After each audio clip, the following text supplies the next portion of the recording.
Hiya! I am so excited to share with you today a process I call concept to canvas. This is how you take your ideas and turn them into a painting you truly love. I'm going to be guiding you through the steps, but first let's talk about a common mistake many amateur artists make, that is jumping straight into a painting without planning.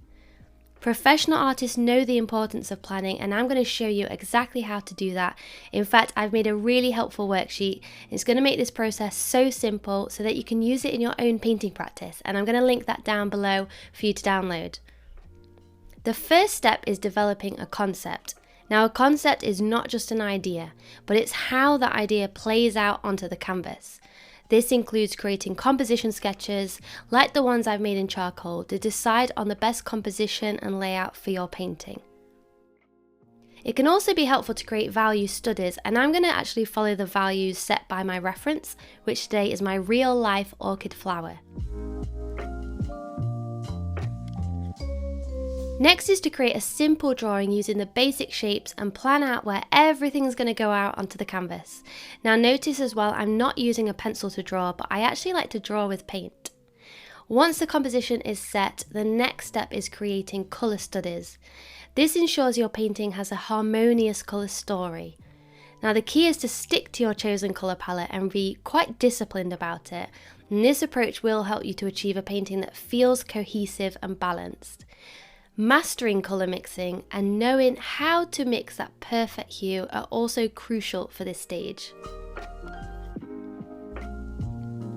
Next, I like to think about the techniques I'm going to be using. For example, I love incorporating texture into my paintings, and to do that, I like to use a palette knife to add those tactile qualities with thick, bold brush strokes that look great from a distance, but also give that beautiful detail up close too, and give it that painterly feel. Rubber wedges are also a lot of fun, and I really enjoy this stage because it's just building up the layers, and because I have a clear plan for my painting, it means that I can really relax into the creative process and do this with confidence.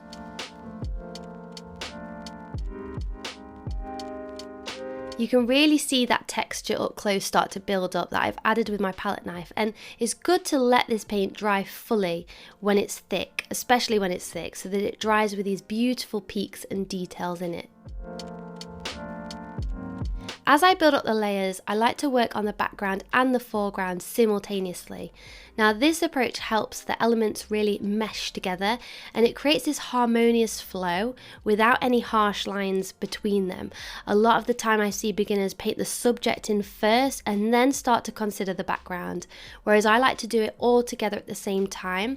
And really painting with the negative and the positive spaces together is a great way to achieve this balance. I also like to balance the heavy texture with the watery kind of high flow drip marks, and it gives it this energetic and almost abstract quality. It reminds me a bit of graffiti. Now when I'm adding these drip marks, I like to embrace their unpredictability. I don't like to control it too much.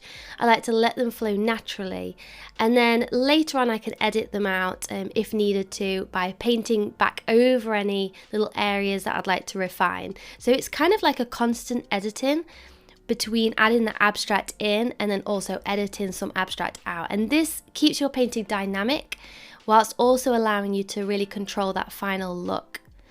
Now, if you're interested in doing drip marks, it's really important to use proper mediums with your acrylic paint, not just adding too much water. If you add too much water, this can actually break down the pigment of the paint. Whereas if you add a medium, or like I'm using high flow acrylics by Golden, and this actually maintains the integrity of the pigment.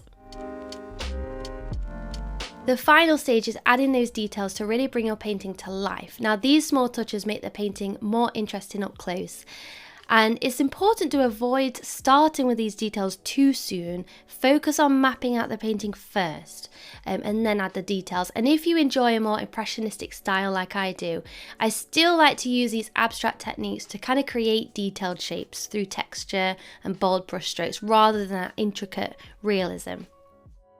Now, if you'd like to dive deeper into this process and really see how this process can improve your own paintings, I've created this free resource called the Painter's Guide, and it includes the Concept to Canvas worksheet as a bonus. It's designed to help you plan your paintings and to create artwork you love. Now, you can download this using the link in the description box, and I'll pop the link in the comment section too. I also want to share something special about this painting. After creating it, I actually asked my email list for name suggestions. Now, the winning name I've chosen is Embraced with Love, suggested by Raynell Mark Padley. So thank you so much, Raynell, for this beautiful name idea. And thank you to everyone who participated in that as well. I've kept all your names handy for future paintings. Now, if you're interested, this painting is available for purchase on my website. I'll pop the link in the description box. And thank you so much for joining me today. Don't forget to download the Painter's Guide if you're an artist. And have a beautiful day, and I'll see you in the next video. Bye!